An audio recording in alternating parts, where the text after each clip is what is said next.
जय माता दी। नमस्ते दोस्तों, स्वागत है आप सभी का मेरे चैनल पवित्र ज्ञान में। फ्रेंड्स, इस वीडियो में हम माँ के 9 दुर्गा के 9 रूपों की जो पूजा होती है, 9 दिन और 9 अध्याय जो होते हैं, उसमें से हम प्रथम अध्याय की आज कथा श्रवण करेंगे। मैं चाहती हूँ कि यह अब पूरी कथा सुने आप, आधा अधूरा कथा नहीं सुनना चाहिए फ्रेंड्स। तो चलिए, माता रानी की कृपा से हम उनके महिमा का गुणगान करते हैं। इस कथा को सुनने से मनवांछित फलों की प्राप्ति होती है। माता रानी करें आपकी जो उम्मीदें हैं, जो आशाएं हैं, वो इस नवरात्रि पूर्ण हो। जय माता दी। ऋषि मार्कंडेय बोले, सूर्य के पुत्र सावर्णी की उत्पत्ति की कथा विस्तार पूर्वक कहता हूँ। सुनो सावर्णी, महामाया की कृपा से जिस प्रकार मनवंतर के स्वामी हुए, उसका भी हाल सुनो। पहले स्वरोचिस नाम का राज्य था। वह प्रजा को अपने पुत्र के समान मानते थे, तो भी कोला विध्वंसी राजा उनके शत्रु बन गए। दुष्टों को दंड देने वाले राजा सूरत की उनके साथ लड़ाई हुई। कोला विध्वंसियों के संख्या कम होने के कारण भी राजा सूरत युद्ध में उनसे हार गए। तब वह अपने नगर में आ गए। केवल अपने देश का राज्य ही उनके पास रह गया और वह उसी देश के राजा होकर राज्य करने लगे। किंतु उनको शत्रुओं ने उन पर वहाँ भी आक्रमण किया।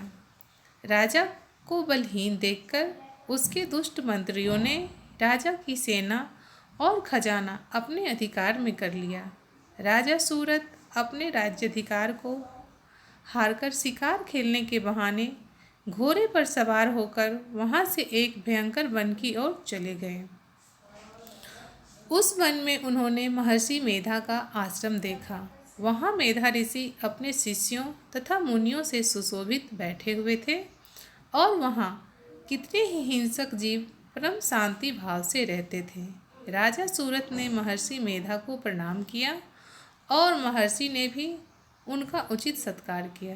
राजा सूरत महर्षि के आश्रम में कुछ समय तक ठहरे।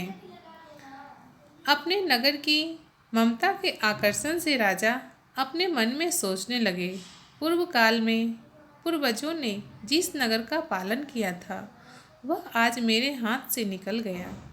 मेरे दुष्ट एवं दुरात्मा मंत्री मेरे नगर की अब धर्म से रक्षा कर रहे होंगे या नहीं। मेरा प्रधान हाथी, जो कि सदा मद की वर्षा करने वाला और शूरवीर था, मेरे वैरियों के बस में होकर ना जाने क्या दुख भोग रहा होगा। मेरे आज्ञाकारी नौकर, जो मेरी कृपा से धन और भोजन पाने से सदैव सुखी रहते थे और मेरे पीछे चलते थे, वह अब निश्चय ही दुष्ट राजाओं का अनुसरण करते होंगे तथा दुष्ट एवं दुरात्मा मंत्रियों द्वारा व्यर्थ ही धन को व्यय करने से संचित किया हुआ मेरे खजाना एक दिन अवश्य ही खाली हो जाएगा। इस प्रकार की बहुत सी बातें सोचता हुआ राजा निरंतर दुखी रहने लगा। एक दिन राजा सूरत ने मेधा के आश्रम के निकट एक वैश्य को देखा। राजा ने उससे पूछा, भाई तुम कौन हो? यहाँ तुम्हारे आने का क्या कारण है? राजा के यह नम्र वचन सुनकर वैश्य ने जवाब दिया। महाराज सूरत को प्रणाम करके बोला, राजन, मेरा नाम समाधि है। मैं बनियों के कुल में उत्पन्न एक वैश्य हूँ। मेरे दुष्ट स्त्री पुत्रादिक ने लोभ से मेरा सब धन छीन लिया और मुझे घर से निकाल दिया। मैं इस तरह से दुखी होकर इस वन में चला आया हूँ। यहाँ मैं अपने परिवार का आचरण संबंधी कोई समाचार नहीं पा सकता कि वह घर में इस समय कुशलता पूर्वक होंगे या नहीं। मैं अपने पुत्रों के संबंध में यह भी नहीं जानता कि वह सदाचारी हैं या दुराचारी, वह सदाचार में फंसे हुए हैं या दुराचार हैं। राजा बोले, जिस धन के लोभी स्त्री ने तुम्हें घर से निकाल दिया, फिर भी तुम्हारा चित्त उनसे क्यों प्रेम करता है? वैश्य ने कहा, मेरे विषय में आपका ऐसा कहना ठीक है, किंतु मेरा मन इतना कठोर नहीं। यद्यपि उन्होंने धन के लोभ में पड़कर पितृ स्नेह को त्याग दिया, त्याग कर मुझे घर से निकाल दिया, तो भी मेरे मन में उनके लिए कठोरता नहीं आती। महर्षि मार्कंडेय जी ने कहा, ब्राह्मण। इसके पश्चात महाराजा शूरत और वैश्य दोनों महर्षि मेधा के समीप गए और उनके साथ यथा योग्य न्याय संभाषण करके दोनों ने वार्ता आरंभ की। राजा बोले, भगवान, मैं आपसे एक बात पूछना चाहता हूँ, सो आप कृपा करके मुझे बताइए। मेरा मन अधीर नहीं है, इससे मैं बहुत दुखी हूँ। राज धनाधिक की चिंता अभी तक मुझे बनी हुई है और मेरी यह ममता अज्ञानियों की तरह बढ़ती जा रही है। और यह समाधि नामक वैश्य भी अपने घर से अपमानित होकर आया है। इसके स्वजनों ने भी इसे त्याग दिया है। स्वजनों से त्यागा हुआ भी यह उनसे हार्दिक प्रेम रखता है। इस तरह हम दोनों ही दुखी हैं। हे महाभाग, उन लोगों के अवगुणों को देखकर भी हम दोनों के मन में उनके लिए ममता जनित आकर्षण उत्पन्न हो रहा है। हमारे ज्ञान रहते हुए भी ऐसा क्यों है? अज्ञानी मनुष्यों की तरह हम दोनों में यह मूर्खता क्यों? महर्षि मेधा ने कहा, विषम मार्ग को ज्ञान सब जंतुओं को है। सबों के लिए विषम विषय पृथक पृथक होते हैं। कुछ प्राणी दिन में नहीं देखते और कुछ रात को, परंतु कोई जीव ऐसे हैं जो दिन तथा रात दोनों में देखते हैं। यह सत्य है कि मनुष्यों में ज्ञान प्रधान है, किंतु केवल मनुष्य ही ज्ञानी नहीं होता। पशु पक्षी आदि भी ज्ञानी होते हैं। जैसे यह पशु पक्षी ज्ञानी हैं, वैसे ही मनुष्य को ज्ञान है, और जो ज्ञान मनुष्यों में वैसे ही पशु पक्षियों में है, तथा अन्य बातें भी दोनों एक जैसी ही पाई जाती हैं। ज्ञान होने पर भी इन पक्षियों की ओर देखो कि अपने भूख से पीड़ित बच्चों के चोंच में कितनी प्रेम से अन्न के दाने डालते हैं। हे राजन, ऐसा ही प्रेम मनुष्यों में अपनी संतान के प्रति भी पाया जाता है। लोभ के कारण अपने उपकार का बदला पाने के लिए मनुष्य पुत्रों की इच्छा करते हैं और इस प्रकार मोह के गड्ढा में गिर जाते हैं। भगवान श्री हरि की जो माया है, उसी से यह संसार मोहित हो रहा है। इसमें आश्चर्य की कोई बात नहीं, क्योंकि वह भगवान विष्णु की योग निद्रा है। यह माया ही तो है जिसके कारण संसार मोह में जकड़ा हुआ है।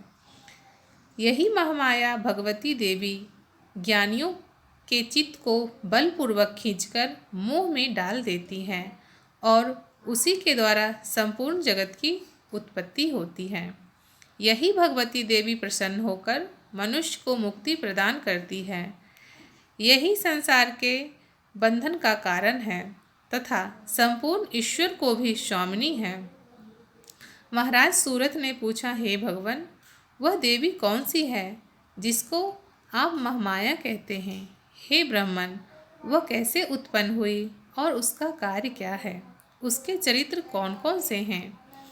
प्रभु, उसका जैसा प्रभाव हो, वैसा स्वरूप हो, वह सब ही कृपा करके मुझे कहिए।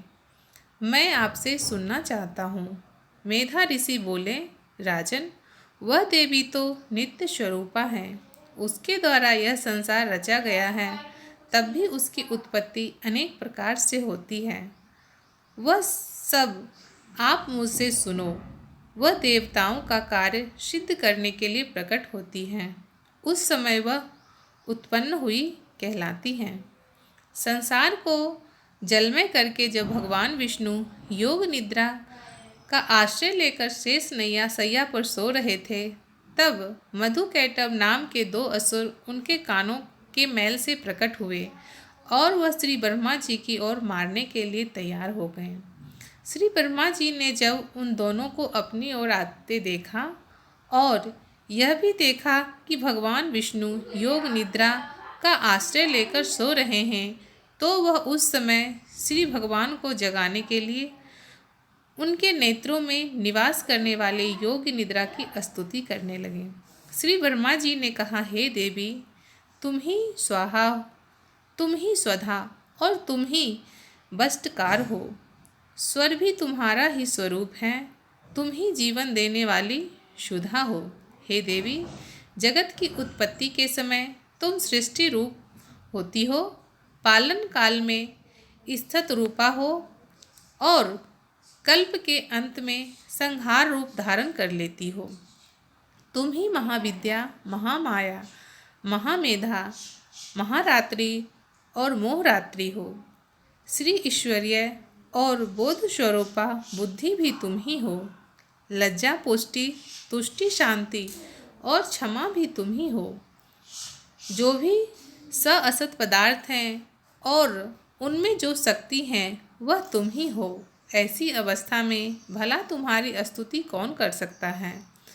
इस संसार की सृष्टि, पालन और संहार करने वाले जो भगवान हैं, उनको भी जब तुमने निद्रा के वशीभूत कर दिया है तो फिर तुम्हारी स्तुति कौन कर सकता है।